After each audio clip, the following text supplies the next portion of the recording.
भिखारी की स्थिति में आ गया, नौकरियां खत्म कर दी गई, आरक्षण खा गए, निजीकरण कर रहे हैं, हम सड़कों पर हैं, मनुवाद हावी है कि रिजर्वेशन से हम प्रोफेसर बन जाएं, वाइस चांसलर बन जाएं, इनको बर्दाश्त नहीं होगा।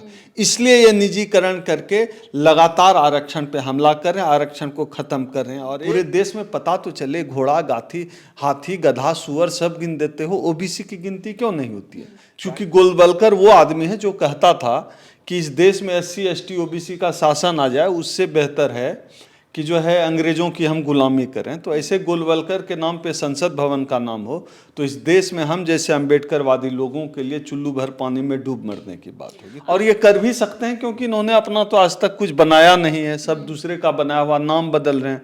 नाम पर इस सरकार का बड़ा फोकस रहता है। नमस्कार, मैं निधि रतन, आप देख रहे हैं नेशनल दस्तक तस्वीर भारत की। मेरे साथ है अखिल भारतीय परिसंघ के राष्ट्रीय महासचिव डॉक्टर ओम सुधा। उनसे बातचीत करेंगे। 28 तारीख को दिल्ली के अंदर एक बड़ा प्रोग्राम आयोजित होने जा रहा है और उसको लेके तमाम रणनीति जानेंगे कि आखिर किस तरीके का प्रोग्राम होगा। सर, हमारे चैनल में आपका स्वागत है। शुक्रिया निधि, जय भीम जी। सर, जो 28 तारीख को आपका परिसंघ के द्वारा जो प्रोग्राम आयोजित आप लोग करने जा रहे हैं, उसकी क्या रणनीति है, क्या रोड मैप है? असल में इसकी पूरी पृष्ठभूमि पिछले 2 साल से है, जब से ये सेंट्रल विस्टा का प्रोजेक्ट आया, जो नई संसद भवन बन रही है। तो हम लोग तब से चाह रहे थे कि ध्यान था कि ये सरकार क्या क्या करने वाली। एक तो यह जो अभी संसद भवन है, 200-400 साल तक इसका कुछ होना जाना है नहीं, लेकिन इसका ये लोग कुछ कर नहीं पाएंगे, इसके ऊपर अपना नाम नहीं थोप पा रहे हैं। मुझे लगता है इसलिए लोग नई पार्लियामेंट बना रहे हैं ताकि इनका अपना हो। तो खबर ये आई कि जो नई संसद भवन बन रही है उसका नाम ये लोग गोलवलकर संसद भवन रखने वाले हैं, ऐसी चर्चा है जी। और ये कर भी सकते हैं क्योंकि इन्होंने अपना तो आज तक कुछ बनाया नहीं है, सब दूसरे का बनाया हुआ नाम बदल रहे हैं। नाम पर इस सरकार का बड़ा फोकस रहता है, इसलिए ये लोग नाम इसका गोलवलकर पर रख सकते हैं, ऐसी आशंका है। अगर चर्चा हुई तो हम लोग आशंकित हैं, क्योंकि गोलवलकर वो आदमी है जो कहता था कि इस देश में SC ST OBC का शासन आ जाए, उससे बेहतर है कि जो है अंग्रेजों की हम गुलामी करें। तो ऐसे गोलवलकर के नाम पे संसद भवन का नाम हो तो इस देश में हम जैसे अम्बेडकरवादी लोगों के लिए चुल्लू भर पानी में डूब मरने की बात होगी। तो जो हमारा मुद्दा है 28 नवंबर का, मुख्य मुद्दा ये है कि 28 नवंबर 2022 को रामलीला मैदान में हम रैली कर रहे हैं कि नई संसद भवन का नाम बाबा साहब डॉक्टर अंबेडकर संसद भवन होना चाहिए। ये पहला और प्रमुख मुद्दा है।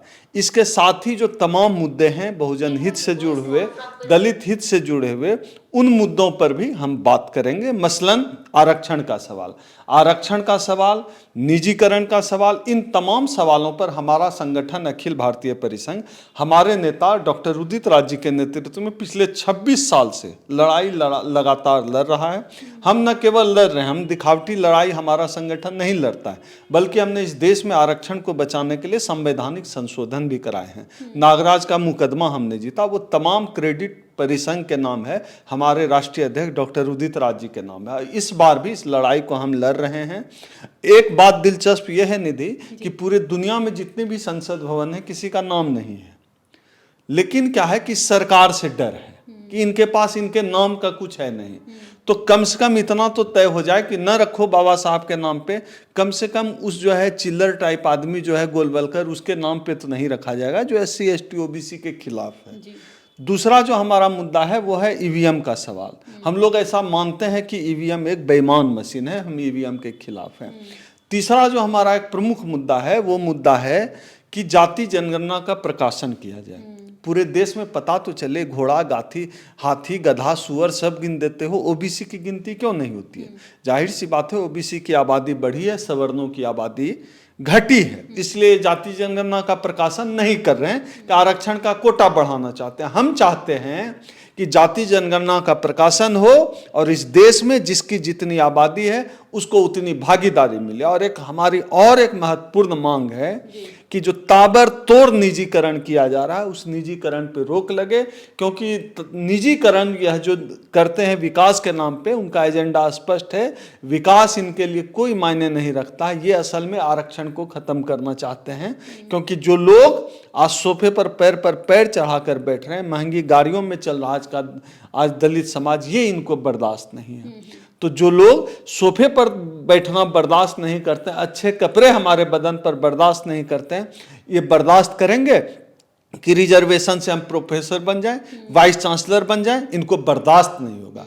इसलिए ये निजीकरण करके लगातार आरक्षण पे हमला कर रहे हैं, आरक्षण को खत्म कर रहे हैं। और एक जो और हमारी मांग है, जब से भाजपा सरकार सत्ता में आई है केंद्र में, तब से पूरे देश में मनुवादियों का मनोबल बढ़ा है और दलितों के उत्पीड़न की घटनाएं बढ़ गई हैं। चाहे दिल्ली का मनीषा वाल्मीकि कांड हो, चाहे हाथरस कांड हो, पूरे देश में, चाहे राजस्थान का जितेंद्र मेघवाल कांड हो, पूरे देश में, चाहे वहाँ कांग्रेस और दूसरी सरकारें भी हो, लेकिन मनुवादियों का मनोबल मोदी जी के सत्ता में आने से बढ़ गया है और दलित उत्पीड़न की घटनाएं बढ़ी है।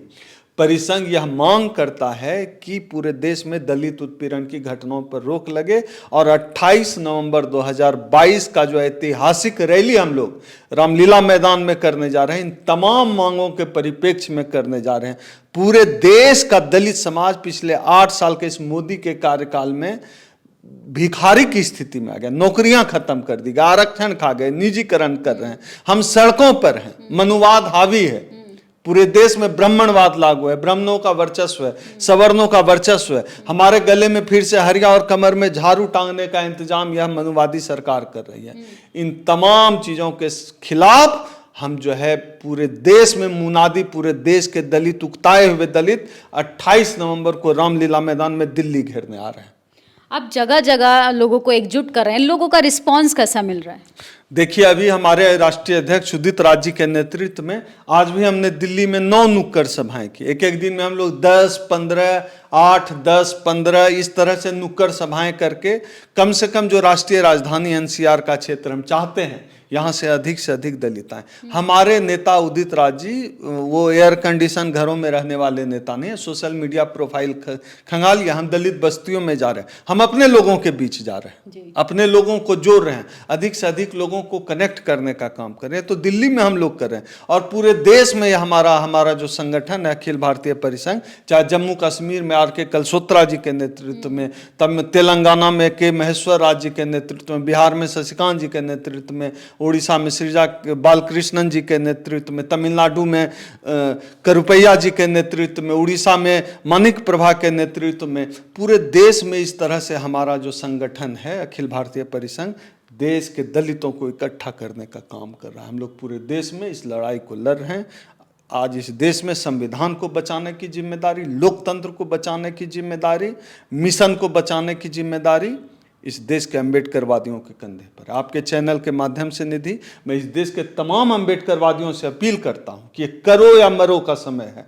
28 नवंबर 2022 का दिन 2 अप्रैल 2018 की तरह ऐतिहासिक बनाना होगा। इस देश के दलितों से, खास तौर पे बहुजनों से हम अपील करना चाहते हैं, अब इंतजाम हो गया है, मनुवाद चरम पे है, आप कहीं के नहीं रहेंगे अगर सड़क पर नहीं उतरे। 28 नवंबर 2022 के लिए आप टिकट बना लीजिए, पैदल आइए, रेल से आइए, हवाई जहाज से आइए, बस से आइए, कार से आइए, जैसे भी आइए, अपना झंडा, अपना डंडा, अपना बैनर लेकर आइए, क्योंकि आरक्षण बचाने की लड़ाई, निजीकरण के खिलाफ लड़ने की लड़ाई, दलित उत्पीड़न से के खिलाफ आवाज उठाने की जिम्मेदारी सिर्फ अखिल भारतीय परिसंघ या डॉक्टर ओम सुधा की नहीं है, ये आपकी भी जिम्मेदारी है। अगर आप अपनी जुबान से एक बार भी जय भीम का नारा देते हैं। सवाल रहते हैं, बहुत सारी जिज्ञासा रहती है प्रोग्राम को लेके, तो आप कोई नंबर प्रोवाइड करना चाहेंगे?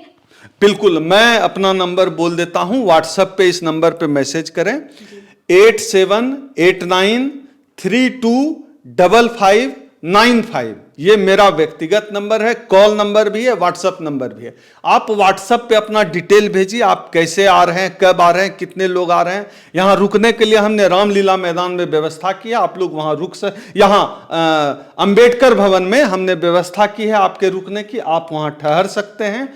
रेलवे स्टेशन के बाहर रामलीला मैदान है।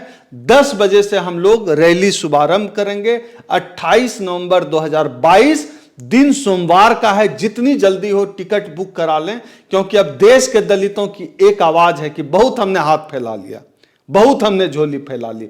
याचना नहीं, अब इन मनुवादियों को बताना होगा कि याचना नहीं, अब रण होगा, भीषण बड़ा संघर्ष होगा। और 2 अप्रैल 2018 की तरह 28 नवंबर को भी पूरे देश के दलितों एक हो जाओ, इकट्ठे होकर लड़ो। मैं यकीन दिलाता हूं कि साथ लड़ेंगे, सब अपना एक दूसरे का हाथ मजबूत करेंगे तो आपका हक अधिकार कोई नहीं छीन पाएगा। बहुत बहुत शुक्रिया हमसे बातचीत करने के लिए। शुक्रिया निधि, जय भीम। आप जो स्क्रीन पे नंबर दिया गया है, आप इस पे कांटेक्ट करके 28 तारीख को रामलीला मैदान में जो प्रोग्राम होने जा रहा है उसका हिस्सेदारी बनिए, क्योंकि अब बात अधिकारों की है, डिग्निटी की है, बात मानव अधिकारों की है, बात संविधान की है। अगर आप इस प्रोग्राम में नहीं सम्मिलित होते हैं तो आपकी आने वाली पीढ़ियां गूंगी हो जाएंगी। अब आपको तय करना है कि आपके लिए कलम की लड़ाई लड़ना ज़रूरी है कि आपको गुलामी की जंजीरों में ही रहना है। हमारी बातचीत पे क्या प्रतिक्रिया, आप अपनी राय कमेंट बॉक्स में ज़रूर दें और इस वीडियो को ज़्यादा से ज़्यादा शेयर कीजिए, लाइक कीजिए और हमारे चैनल को सब्सक्राइब कीजिए। शुक्रिया। नेशनल दस्तक की आपसे गुजारिश है कि अगर इसको बचाना चाहते हैं तो नेशनल दस्तक को सब्सक्राइब करने के लिए रेड कलर के सब्सक्राइब बटन को दबाएं, फिर बेल आइकन की घंटी दबाएं। नेशनल दस्तक को बचाने के लिए बहुत जरूरी है कि हर खबर को शेयर करें, लाइक करें, कमेंट जरूर करें।